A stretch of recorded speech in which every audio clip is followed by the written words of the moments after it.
Ay, caramba, peluche, peluche. Bueno, buenas noches, amigos. Esto es Oye País. Oye País, qué bueno comenzar. En diciembre uno comienza con alegría. Y peluche, vuelvo y digo, él parece un peluche, así como ustedes lo ven gordito. Usted parece un peluche. Entonces él siempre líder, líder, líder. Y entonces por ahí se va la cosa. Gracias por el café que nuestra vedette peluche nos trae todos los días por la mañana. Y nos trae por la tarde, nos trae por la noche, en cualquier momento que estemos aquí en Color Visión. Gracias, amigos. Avanza el mes de diciembre, mes de la Navidad. La gente dice que está flojo, porque así comienza, porque la gente quiere guacherna desde la mañana hasta por la noche durante todo el mes de diciembre. Y bueno, ahora están comenzando los desembolsos de las regalías, la bolsita de Navidad. Ya comienza la semana próxima la empresa privada. Hay un movimiento en las tiendas, hay un movimiento de la gente. Ya hay muchos arbolitos, luces. Se va conformando el ambiente de la Navidad.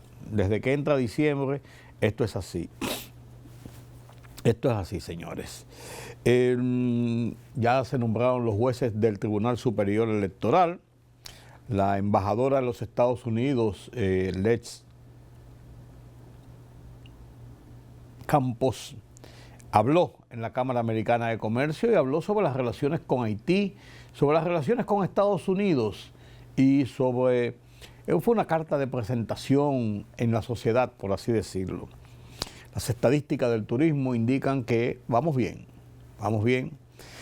El caso de la niña Stephanie Ann Miniel Joseph, ocurrido en Santiago, es un hecho lamentable que sigue dando de qué hablar.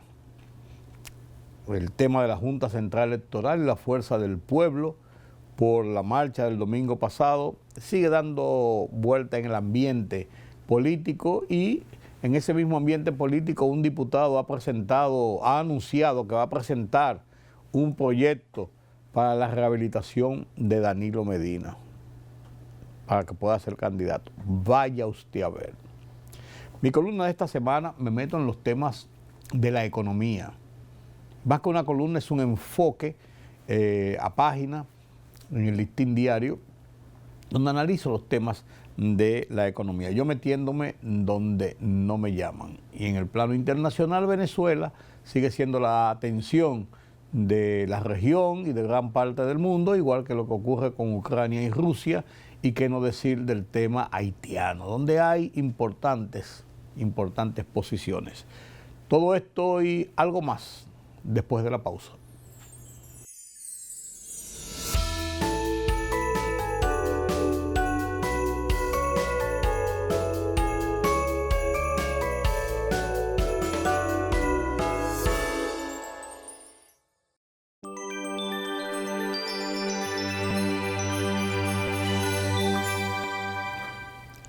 La embajadora de los Estados Unidos, Lex Campos, hizo su carta de presentación ante la sociedad. Ya presentó sus cartas credenciales ante el canciller inicialmente, las cartas de estilo, las cartas credenciales oficialmente ante el presidente Luis Abinader. Y este pasado martes estuvo en la Cámara Americana de Comercio. El almuerzo mensual que en el mes de noviembre se hace el día previo al Día de Acción de Gracias, y la tradición es que el embajador de los Estados Unidos o el encargado de negocio, que fue durante 4 años, sea quien tenga el discurso central, una charla sobre los temas principalmente de las relaciones entre Estados Unidos y República Dominicana. Es la Cámara Americana de Comercio.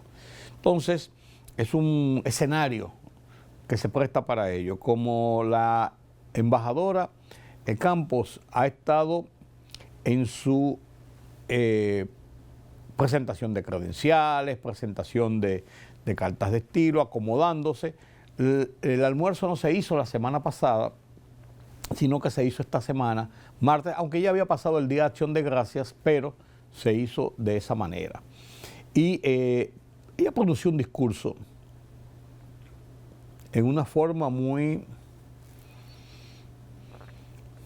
abierta, muy, muy suave, muy sin el rigor de un discurso pum, marcial, sino más en tono de conversatorio, en una forma menos rigurosa, pero con planteamientos muy claros.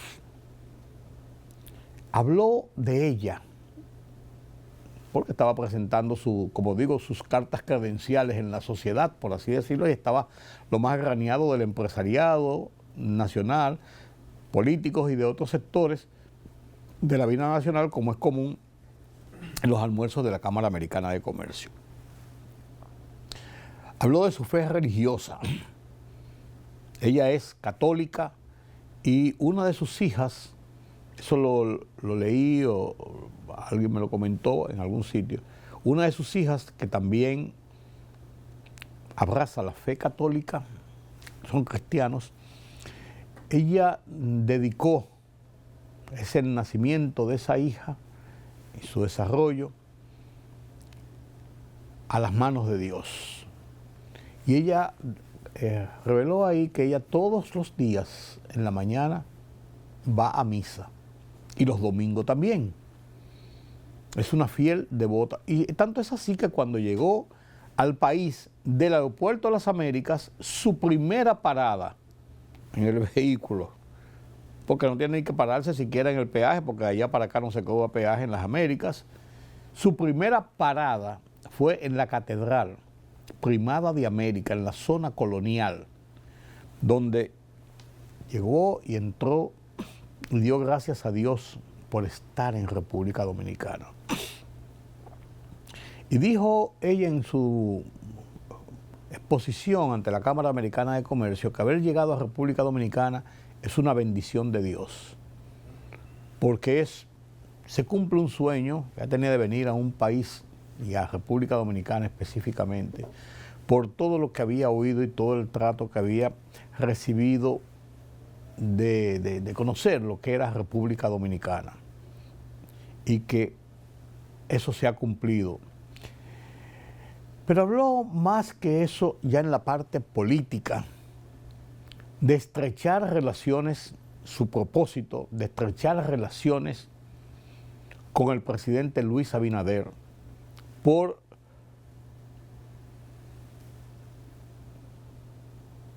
la línea de empatía que tiene Luis Abinader y el presidente Donald Trump. 1.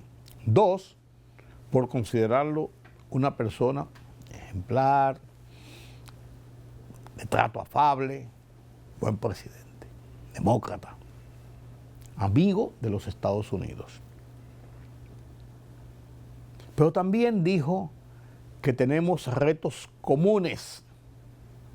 Haití, lo señaló directamente. La lucha contra el narcotráfico, pero Haití, un reto común. Porque dijo que Haití es una amenaza para los Estados Unidos y una amenaza para la República Dominicana. Y que ella va, en el desarrollo de sus funciones, a tratar de fortalecer la seguridad de nuestra frontera con Haití. Y fue más lejos y reveló, ya dicho por una funcionaria, no porque alguien lo dijo por ahí, reveló, en el nivel que le corresponde como embajadora de los Estados Unidos, reveló que durante la administración Biden, sustituida por el presidente Donald Trump y que concluyó el 20 de enero de este año, o sea, hace un año ya, durante la administración Biden, esa administración presionaba e intentaba que la República Dominicana mantuviera fronteras abiertas con Haití, como una forma de propiciar la migración haitiana de una forma más libre hacia República Dominicana. Una migración mayormente indocumentada o ilegal, pero indocumentada.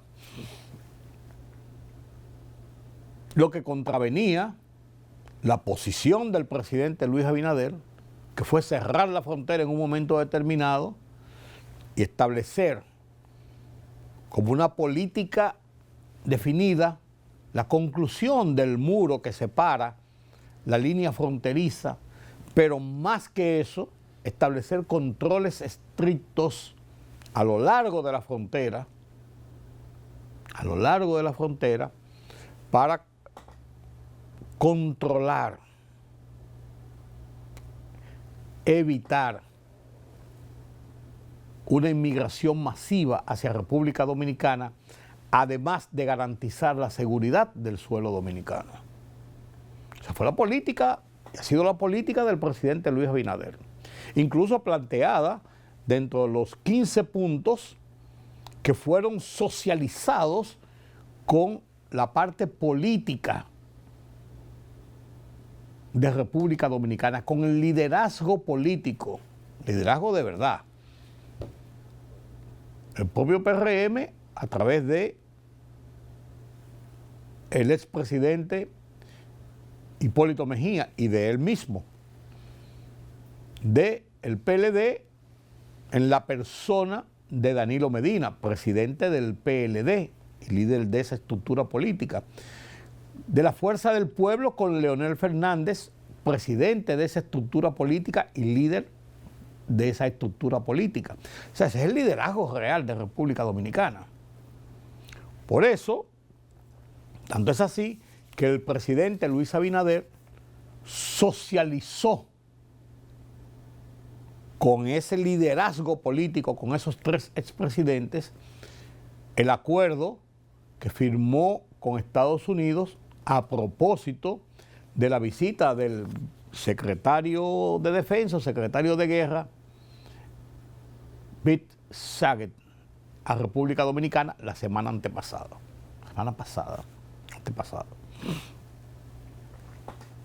Ustedes ven cómo se configura el tema. La administración Biden no fue una administración adversa a República Dominicana y al gobierno de República Dominicana, un gobierno democrático que además de eso es parte del status quo democrático de las Américas, un puntal importante en el status quo democrático de las Américas. Pero había una agenda directamente con Haití a través de la agenda demócrata sobre el tema de los inmigrantes, las ciudades santuarios, la permisividad, por así decirlo, de la entrada de inmigrantes por la frontera con México. La creación de un cúmulo de libertades para que los inmigrantes no fueran perseguidos ni fueran hostigados. La administración Trump no es su política.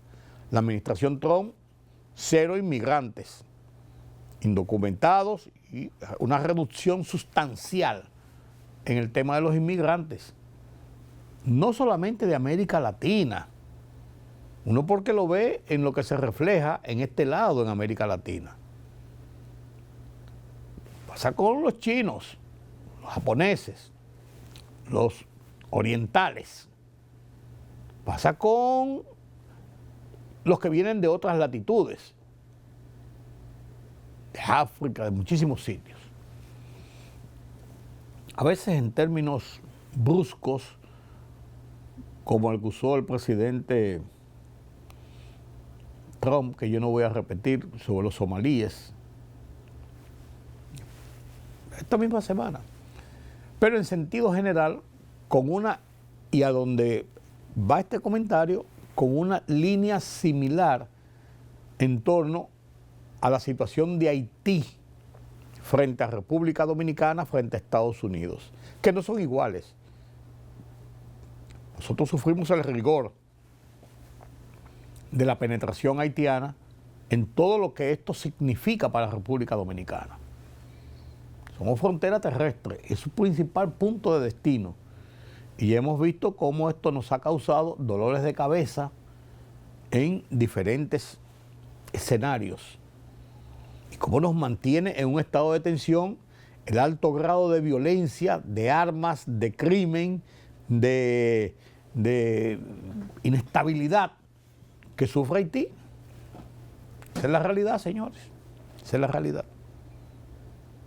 Pues bien, es en ese sentido, entonces, que el discurso, la ponencia de la embajadora Campos tiene una línea de, un hilo conductor, una línea similar y en paralelo a lo que República Dominicana opina sobre el tema haitiano. Y dijo una cosa más que retrata bien claro las posiciones directas de la embajadora Lex Campos cuando anunció que ella quiere conocer el país, que quiere viajar al interior, conocer República Dominicana, no solamente la capital. Pero dijo que su primer viaje, su primera parada, y quiso decirlo, será a la Romana, al Central Romana. Y esto tiene un significado trascendente e importante porque ella habló de que el estado de las relaciones no puede basarse en situaciones personales ni de segmentos específicos, sino de país, país con país. Y esto se refiere, sin tener que dar los detalles, pero uno que conoce el devenir de la historia noticiosa, para dejarlo así, lo que pasó con el Central Romana en el gobierno anterior de los Estados Unidos. Se le impuso una sanción, de restricción total de negociaciones con el azúcar producido por el Central Romana, cuyo destino principal, con cuotas asignadas, eran los Estados Unidos, el mercado norteamericano. Y todo vino a propósito de esa sanción supuesta por alegados maltratos a trabajadores haitianos, principalmente. Lo que va entonces en consonancia con el discurso y la posición de la embajadora Campos. Yo creo que la embajadora ha sido clara y ha delineado claramente el estado de las relaciones de los Estados Unidos bajo la administración del presidente Donald Trump con la República Dominicana, administrada en este momento por Luis Abinader. Que para decir, Luis Abinader y Donald Trump tienen el mismo tránsito de periodo de gobierno, porque Luis Abinader termina en el 28, en agosto del 28, y Donald Trump termina en enero del 29. 5 meses de diferencia. O sea, el tránsito de ambos en el gobierno, Estados Unidos, República Dominicana, es en paralelo. Entonces, esas relaciones de la mano de la embajadora Lex Campos están claramente identificadas.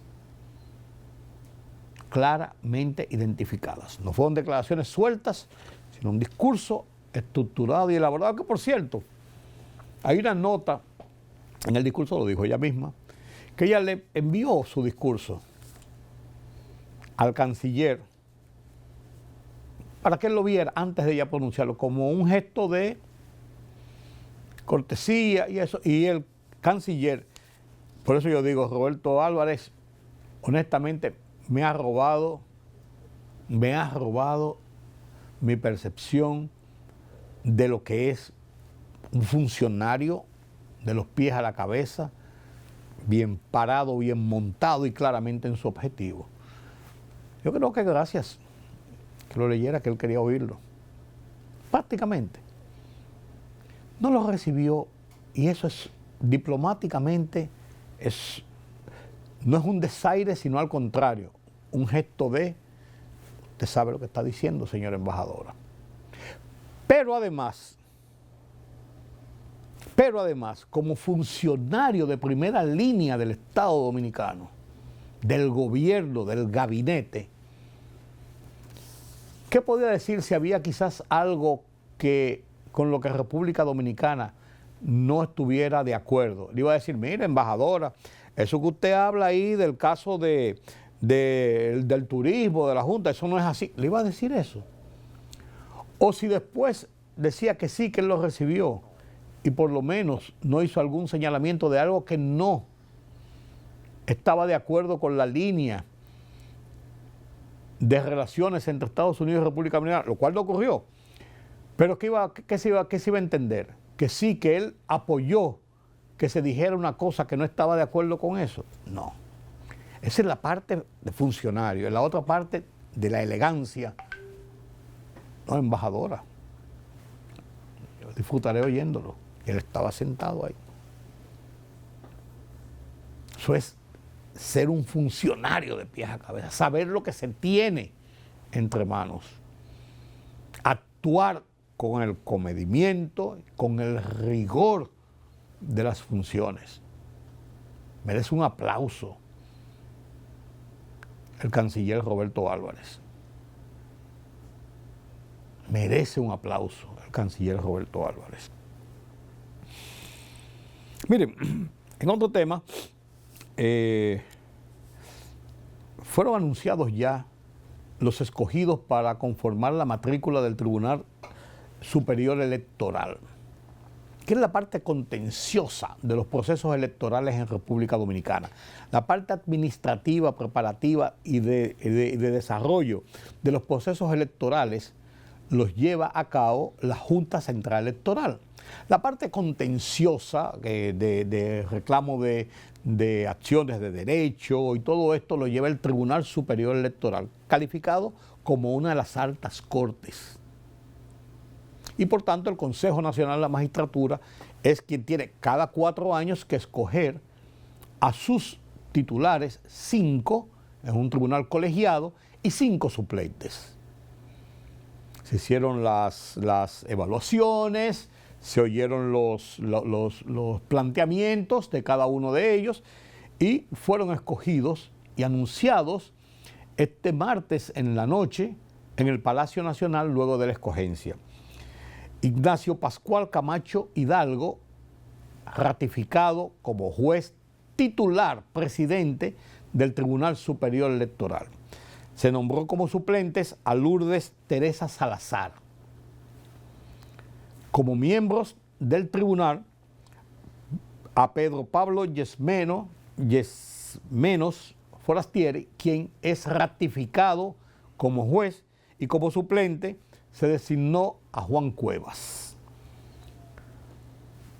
Como juez titular, Fernando Fernández Cruz fue ratificado en la posición, o sea, de 5 se ratificaron 3. Y su suplente es Juan Manuel Martín Garrido. Se designaron 2 nuevos jueces, 2 mujeres. Rafaelina Peralta, no podía haber mejor elección, nueva juez titular del Tribunal Superior Electoral, 2 veces miembro de la Junta Central Electoral, del Pleno de la Junta Central Electoral, jueza de paz por muchos años del servicio civil, por muchos años, una mujer que viene de la academia, que viene del conocimiento del ámbito electoral de República Dominicana. Su suplente es nada más y nada menos que Freddy Ángel Castro. Freddy Ángel Castro fue suplente en la Junta Central Electoral durante el periodo 2020-2024. Y también fue nombrada como nueva titular Lenis Rosángela García y su suplente Víctor Rafael Núñez. Estos son los nuevos integrantes del Tribunal Superior Electoral. Los miembros, los 5 jueces que se van a nombrar en la Suprema Corte de Justicia, su evaluación se dejó para una nueva reunión que se producirá o a finales de esta semana o principios de la semana próxima. Ya se hicieron las entrevistas y todo públicamente. Como todos sabemos, ya falta la evaluación y la decisión de quiénes son. Y con eso concluirá esta fase de consultas del Consejo Nacional de la Magistratura. Las estadísticas en turismo han seguido viento en popa. 1.184.000 turistas durante el mes de noviembre, para subir el volumen total a 10.280.000 y tantos turistas, en 10.284.251 turistas llegados a República Dominicana en los primeros 11 meses de este año, lo que va a superar los 11 millones durante el 2025. Muy bueno. El caso de la niña Stefan Ann Minier Joseph, que murió en Santiago ahogada en un campamento, ya tiene 2 semanas el tema y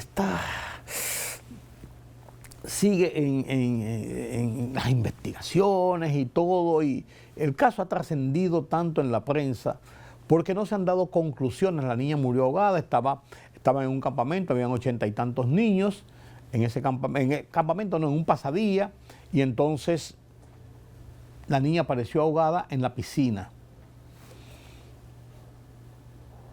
No dice que muerte por ahogamiento, el peritaje inicial, no se indican signos de violencia, pero hay una serie de lagunas en las explicaciones para la reconstrucción de este hecho. ¿Qué pasó?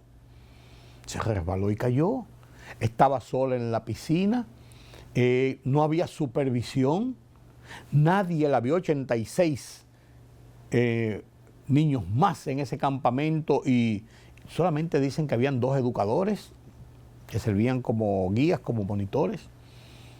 ¿Qué pasó? Hay que explicar esto, porque esta niña, que es de ascendencia haitiana, esto no tiene nada que ver, pero se combina dentro de todas las cosas que ocurren en este país para trazar pautas y decir, mire, después hay que tener cuidado porque eso pudo haber pasado tal o cual cosa. Nadie sabe, nadie sabe.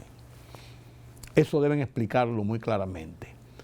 Y el tema final que quería conversar con ustedes en este bloque es el tema de la Junta Central Electoral, la decisión que tomó frente a lo de la Fuerza del Pueblo y la manifestación que hizo el domingo pasado, que fue una manifestación realmente política, porque yo soy de los que entiende que no había una razón para hacer una marcha nacional multitudinaria por la crisis social que hay en el país. No hay ninguna crisis social, no hay ningún problema. Hay altas y bajas y hay situaciones, depresiones a veces y altos precios y esto. Esto fue una marcha política en la que la Fuerza del Pueblo, como lo manifestaron ahí, quiere constituirse con manifestaciones como la segunda fuerza política del país y la principal fuerza de la oposición. Ya veremos cómo termina todo este episodio.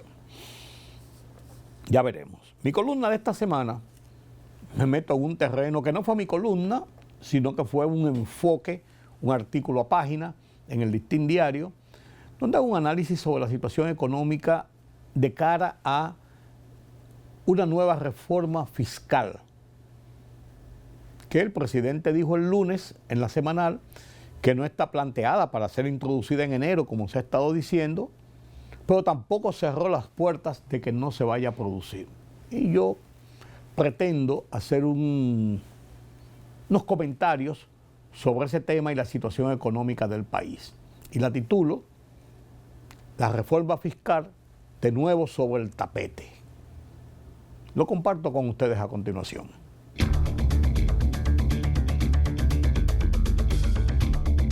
Cuando Magín Díaz fue llamado a dirigir el Ministerio de Hacienda, fusionado con el de Economía y Desarrollo, la generalidad del liderazgo empresarial, de los trabajadores, de la sociedad civil, analistas, la mayoría de la gente entendió que el reputado economista había sido nombrado para negociar, socializar, impulsar una reforma fiscal. Sin embargo, el ministro ni el presidente Luis Abinader han anunciado que tengan un proyecto de reforma fiscal en carpeta, pero se asegura que la misma deberá realizarse más tarde o más temprano y los expertos aseguran que mientras más alejado sea de los procesos electorales, es más factible. Este lunes en la semanal, el presidente Abinader dijo que no está en programa presentar un proyecto de reforma fiscal en enero próximo, como se rumora profusamente en círculos empresariales, de la sociedad civil y de medios de comunicación. La realidad económica del Estado: un déficit anual que ronda el 3,2% del Producto Interno Bruto, PIB, demandas sociales de inversiones públicas, los vaivenes de la economía mundial, la inversión en asistencia social, entre otros factores, compiten con una presión tributaria estancada. Es compleja, aunque manejable, con sus precariedades propias, no así en bancarrota, como han llegado a proclamar sectores de la oposición política. El Fondo Monetario Internacional alentó al gobierno, en su último informe de noviembre pasado, a propiciar una reforma fiscal para lograr mayores ingresos, incrementar la factura de energía eléctrica y desmontar varios subsidios y exenciones. Estos movimientos económicos tienen un alto impacto social y por tanto Abinader se ha manejado con cautela sobre la situación. En julio de este año dijo que la economía se encontraba en un estado de desaceleración en relación al crecimiento que marca un historial, con exención del año de la pandemia, alrededor de un 5%. Para el 2025, se proyecta un crecimiento entre 2,2% y 2,5% del Producto Interno Bruto, PIB, una inflación bajo control de 3,84%, dentro del rango meta de 4%, y una tasa de cambio en los niveles proyectados para el año, promediando 64 pesos por dólar. Abinader ha apoyado su política económica principalmente en los crecientes índices de ingresos de divisas del país, poco más de 46,000 millones de dólares para 2025, basado en incrementos en las remesas, el turismo, las exportaciones y la inversión extranjera. La versión que circula dice que expertos del gobierno y del sector privado analizan un borrador de proyecto de reforma fiscal que plantea lograr en un tramo inicial una recaudación de unos 80,000 millones de pesos para llegar en un proceso paulatino a la reducción definitiva del déficit presupuestario. Propuesta en concreto.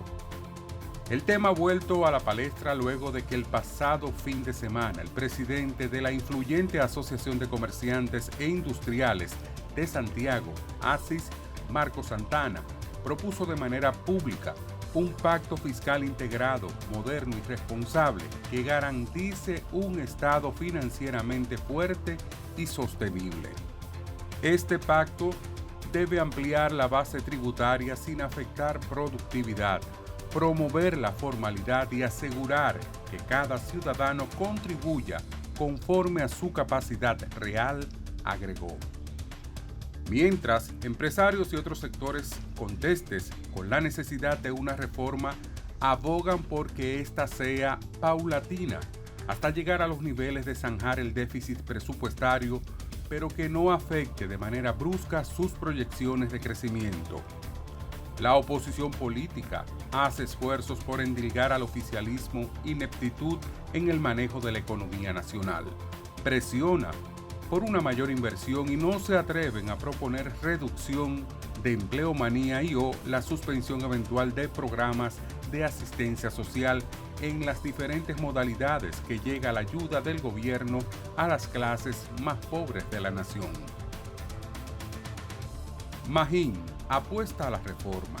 Magín Díaz, desde su llegada al Ministerio de Hacienda, el 15 de julio de 2025, ha contactado a representantes de los principales sectores de la empresa privada, trabajadores, profesionales de diferentes estamentos de la sociedad nacional, acrecentando la idea de que se estaría preparando una suerte de proyecto para lograr mayores ingresos para el Estado a fin de disminuir hasta lograr eliminar el déficit fiscal que ronda los 280.000 millones de pesos anual.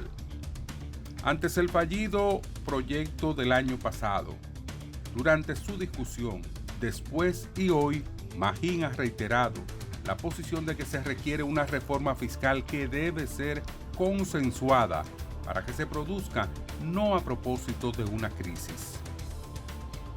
Ha sostenido que una reforma debe sincerar la realidad económica, del objetivo del presupuesto gubernamental anual, de los ingresos versus los gastos, de los déficits, de las demandas de más inversión, que sea progresiva y sensata, y que no hay una fecha específica para proponerla.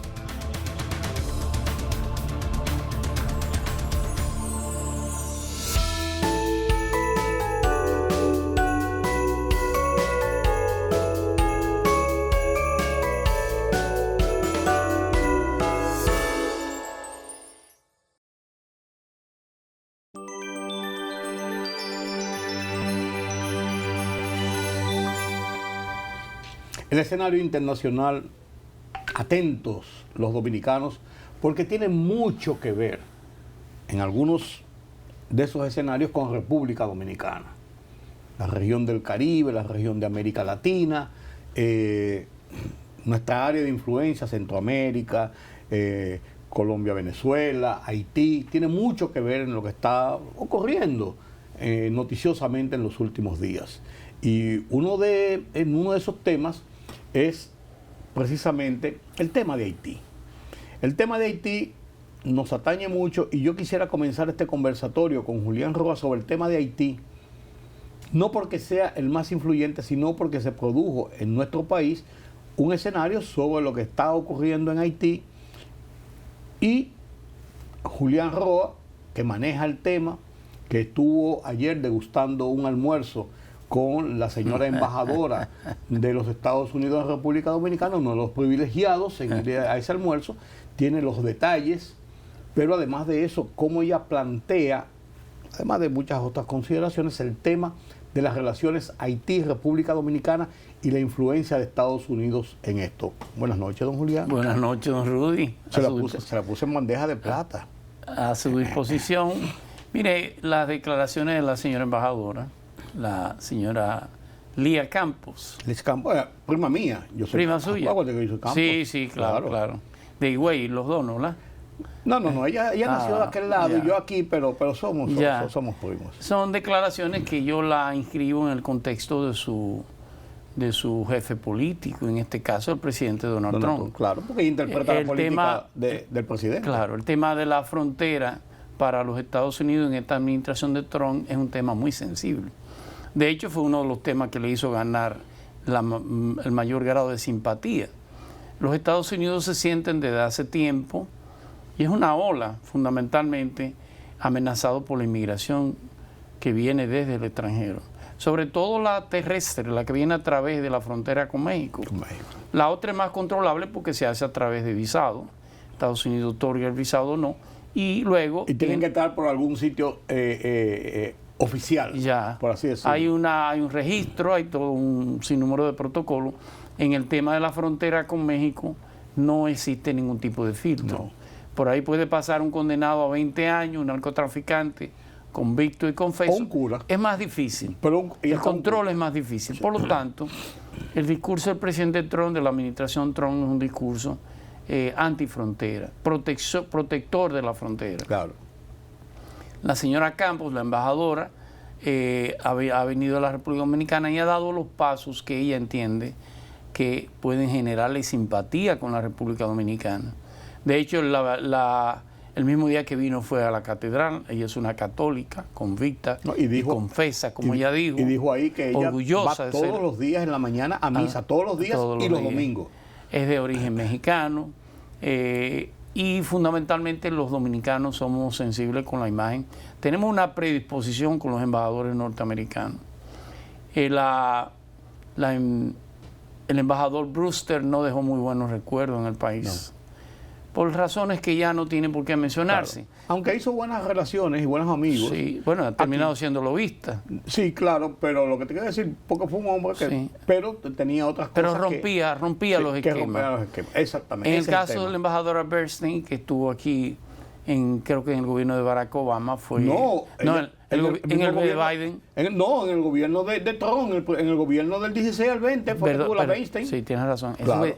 Eso vecina en Mar-a-Lago, Claro. en la Florida. Claro, su amiga personal Sí, como la es como una la empresaria del tipificó. sector inmobiliario que Claro. contribuyó mucho a la campaña de Trump. Claro. Pero hizo unas relaciones muy armoniosas con nosotros. Se ganó la simpatía. Bailaba merengue, ¿Qué se más? movía en los que diferentes viene campos. frecuentemente a República Dominicana ha vuelto Sí, sí, sí. de vacaciones. Y Pues esta señora ha seguido más o menos esa línea de acercamiento, de calidez. Su pronunciamiento sobre la frontera, le insisto, es el mismo pronunciamiento que tiene la administración Trump. Mantener una frontera lo más protegida posible y plantear la idea de que Haití es una amenaza para la República Dominicana. Lo dijo así mismo. Como de hecho lo es. Para Estados Unidos y para República Dominicana, lo dijo para los dos. Sí, claro, claro. Cada vez que llega un bote, ya es muy escaso. Sí. Pero que anteriormente cuando llegaba un bote a la Florida, una de las islas norteamericanas, era un verdadero problema, Sí. por el tema, fundamentalmente por el tema sanitario. También usted planteaba el tema de la crisis haitiana, y Haití tiene una crisis actual, pero tiene una tormenta para el mes de febrero. Y es que el 7 de febrero debe concluir este Consejo Presidencial haitiano provisional, que de provisional tiene más de un año. Sí. Y el llamado debe concluir ahora y No, debió... Cumple 2 años en febrero. Sí, debió fundamentalmente generar todas las estructuras institucionales para la celebración de unas elecciones. Y eso significa conformar una comisión electoral haitiana, conformar los colegios electorales, documentar, tratar de dar la mayor cantidad de documentos a los ciudadanos haitianos, que no sobrepasa el 35% de personas con capacidad de votar con documentos haitianos. Y fundamentalmente celebrar elecciones que ya están planteadas para el mes de agosto de este año. La primera vuelta. La segunda vuelta para el mes de diciembre de este año. Pero sucede que esa comisión presidencial tiene una crisis interna. De hecho, hay una gran parte de ella que le está pidiendo la dimisión al presidente actual, presidente provisional, que Frisemet, que fundamentalmente no es bien visto por los Estados Unidos. No, tiene su resquemores, sí.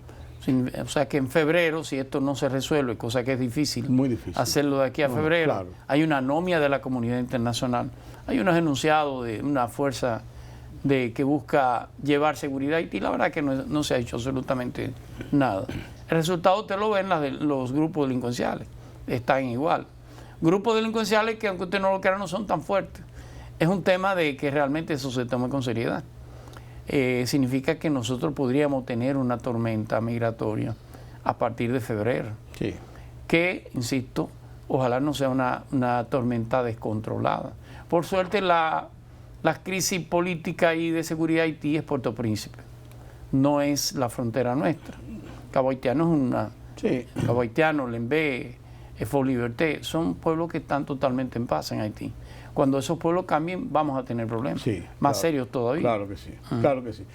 En todo este mismo contexto, la situación de Venezuela parece sube de tono, Sí. baja al tono medio, Ya. no ha bajado nunca al tono bajo, No, claro que no. pero hay como un estado de indefinición y como de esperar a ver si se cede en algunas cosas que yo no sé cuáles serían, antes de cualquier acción que sería lo último.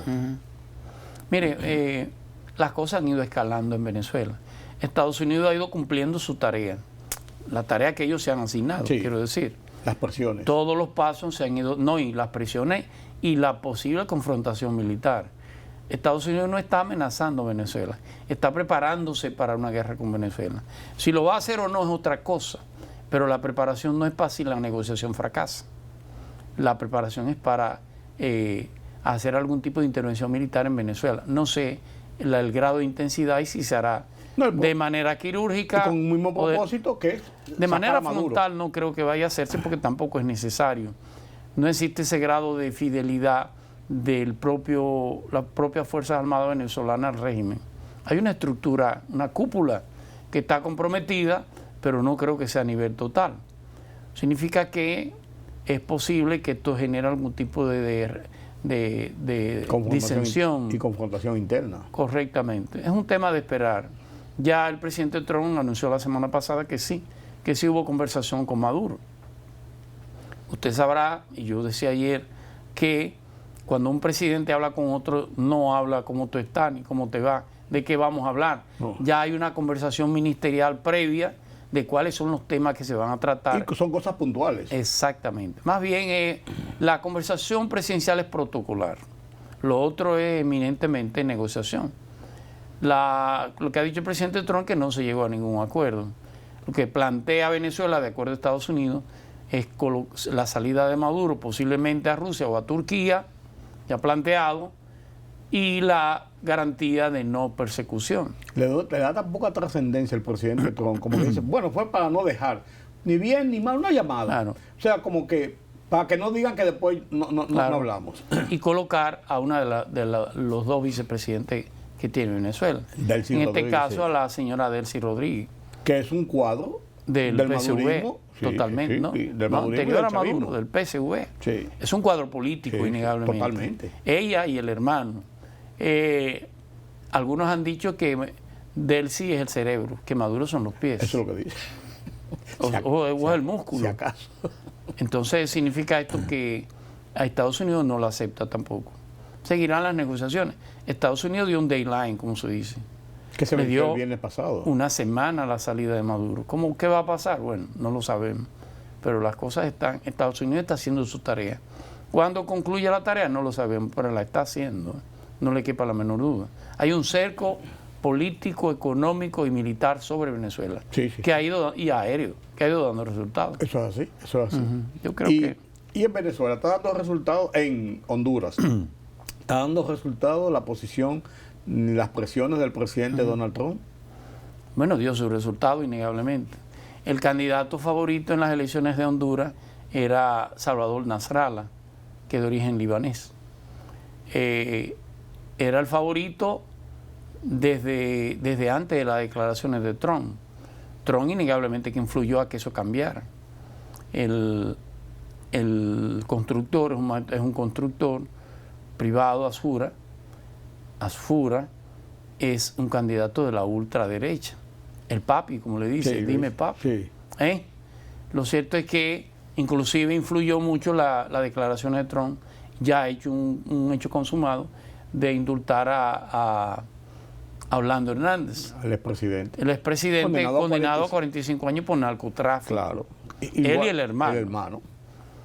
Y por supuesto eso fortaleció a los simpatizantes de Orlando Hernández para votar por Asfura. Pero todo indica, no lo sabemos, ya va más del 70% de los cómputos. Y hay una pequeña diferencia a favor de Nasrallah. Habría que ver si realmente, cómo serán los resultados, si habrá algún tipo de presión de Estados Unidos para que esos resultados cambien. Pero lo que sí es cierto es que la izquierda sale del poder. Totalmente. Poder en Honduras, que la tenía el partido de Zelaya. Con su esposa, a través de su esposa. Ahora no solamente pierde la presidencia, pierde toda la asamblea. Eso te iba a decir, también hay que decirlo, será muy minoría en la asamblea. Sí, porque son tres fuerzas que hay, claro. Y dos de las fuerzas que componen el 70%, el 80%, va a barrer también el Congreso. Recuerde que la candidata del oficialismo era la ministra de Defensa. Sí. Uno de los problemas de Honduras es la delincuencia. El problema de Honduras es que se ha incrementado la violencia y la delincuencia. 60 por cada 100.000 habitantes, 60 homicidios. Así es. Una cosa era casi imposible que volviera a repetir el oficialismo. Pero la gente entendía, y creo que va a ser hacia el final, más que buscar la extrema derecha, buscará más o menos el centro. Este señor Nasrallah es un presentador de televisión, de temas deportivos. La cuarta vez que va a un proceso electoral en Honduras. Y una campaña que parece que le ha hecho bien en mes de daño fue una campaña sucia en torno a su identidad sexual. Así realmente era un tema de que era homosexual o no. Él es una persona casada, no hace mucho, un hombre de 63 años, Sí. que se casó hace apenas unos años, tiene una niña. Pero siempre se cuestionó su Sí, identidad sexual. sí. Parece que esa campaña sucia terminó favoreciéndolo más que afectándolo. Sí. Habría que ver cómo termina el resultado. Pero definitivamente ese mismo resultado de lo que está pasando en Honduras, me atrevo yo a decir, se está viendo el giro a la derecha de América Latina. Sí, innegablemente. Que en un momento determinado hubo muchos gobiernos de centro izquierda y de izquierda. Claro.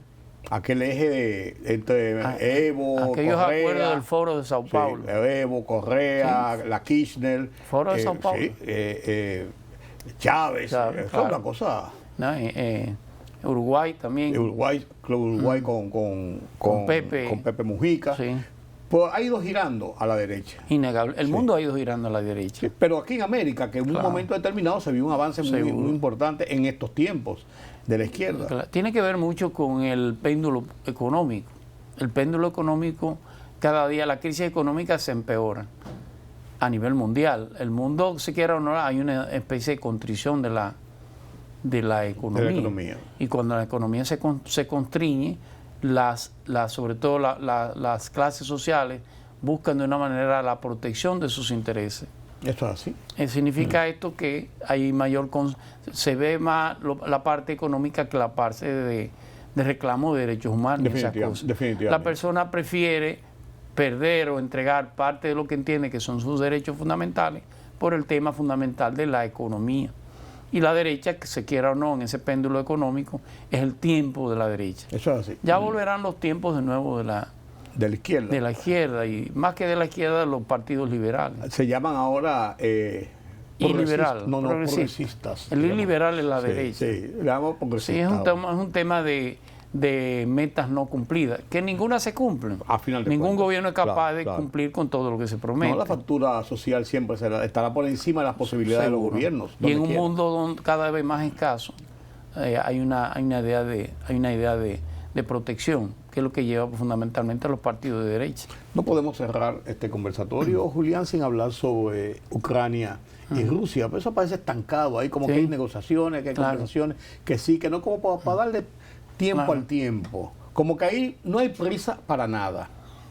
Le decía así en uno de los programas que el problema no es Ucrania, es Europa, Ah, no, fundamentalmente. Claro. Y la verdad es que las negociaciones que se llevaron entre Trump y Putin, primero no fue reconocido por Ucrania, pero mucho menos por Europa.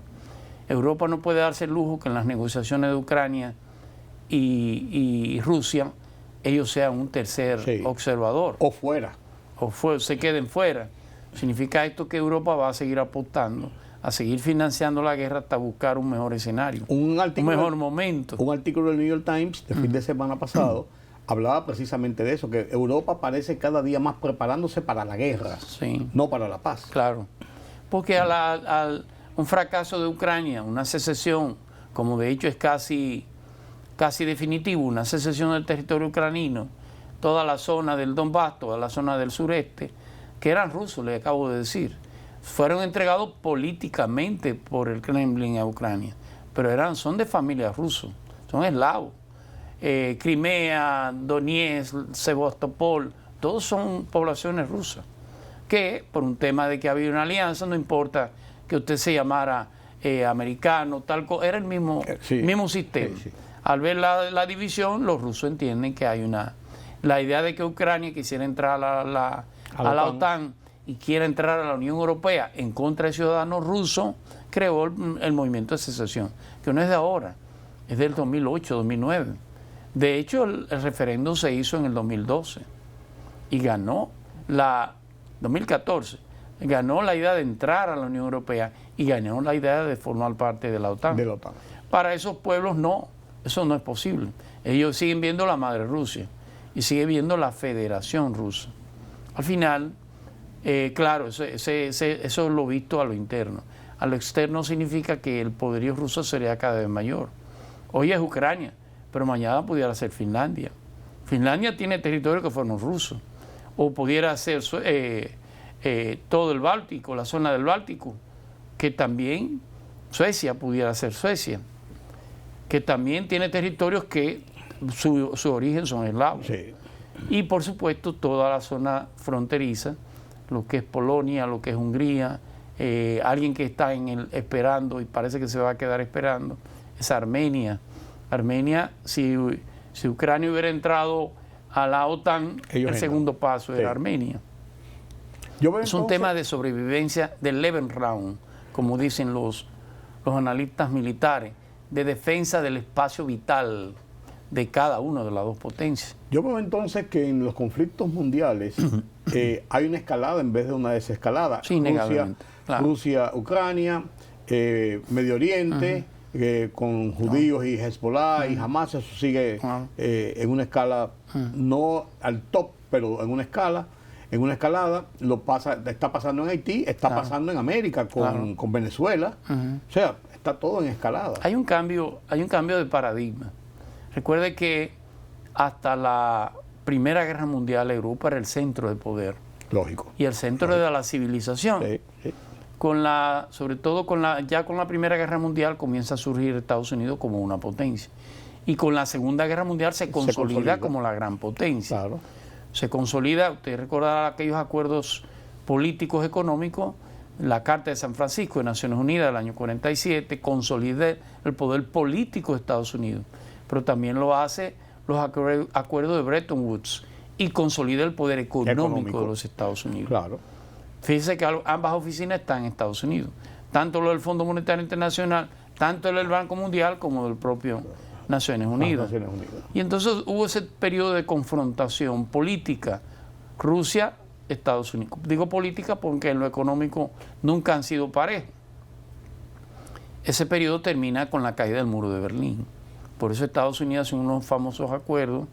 Si cayó el muro, lo lógico era que cayera todo el sistema de asistencialismo exagerado del Estado, el estatismo. Y entonces, de una manera u otra, comienza a perder fuerza ese famoso Estado social democrático, Estado social de derecho. Los países del norte de Europa eran los grandes asistencialistas. Bueno, pero si ya cayó el comunismo, ¿cuál es el temor? ¿Cuál es el temor? Ahora que cada quien se raque con las uñas que tiene. Y ahí surge ese fenómeno del neoliberalismo y aquello famoso consenso de Washington, que tenía más de Washington que de consenso, por supuesto. No te iba a decir más de Washington. Sí. Ahí se establece el neoliberalismo económico y, por supuesto, la influencia de los Estados Unidos a nivel mundial. Eso ha ido decayendo por el propio sistema. Ya Estados Unidos no es el gran productor, es el gran consumidor. Sí. Y eso te iba a decir, la misma realidad, claro, de cómo se consolida cada uno. Quien ha fagocitado su propio sistema son los Estados Unidos. Si China produce más barato, pues me voy a China. Si Vietnam me produce más barato, pues me voy a Vietnam. Sí. Bueno, es verdad que te sale a menos precio, pero tú empobreciste a tus obreros en los Estados Unidos, ¿cierto? Por eso muchos pueblos terminaron cerrando. La única fábrica de que habían vivido durante 100 años ya no existe. Y eso trae este fenómeno, que es el fenómeno Trump, que es el fenómeno de derecha. Este liberalismo, este modelo de que yo exporto todo lo que voy a producir para que se produzca afuera, me ha empobrecido Estados Unidos. Me mantengo fundamentalmente con una emisión de bonos cada día mayor y una deuda externa cada día mayor. Sigo siendo el control del dinero. Yo decido cómo se manejan esa canasta de moneda a nivel mundial, pero eso cada día se pierde más. Claro, con una reserva ficticia. Por eso se incrementa tanto el poder de China. China es la gran fábrica, pero ya China consume. Ya China es una potencia económica a nivel mundial, que sería la gran confrontación a nivel mundial con los Estados Unidos. Rusia no quiere salirse de ese escenario, pero cada día va a depender más tanto de Estados Unidos como de China. Gracias, don Julián. Qué buen conversatorio sobre lo que está pasando en el mundo. Muchísimas gracias. Y seguimos avanzando, estamos llegando al final del año Y ya va a haber que hacer un análisis de este año y la perspectiva del año que viene, porque cuántas cosas han pasado este año. Así lo haremos. Y uno dice, y lo que falta, y lo que falta. Gracias por acompañarme en este conversatorio con Julián Roa y esta emisión de Oye País. Mañana tenemos una cita nueva vez aquí en Color Visión. Yo soy Rudy González. Pasen un feliz resto de la noche.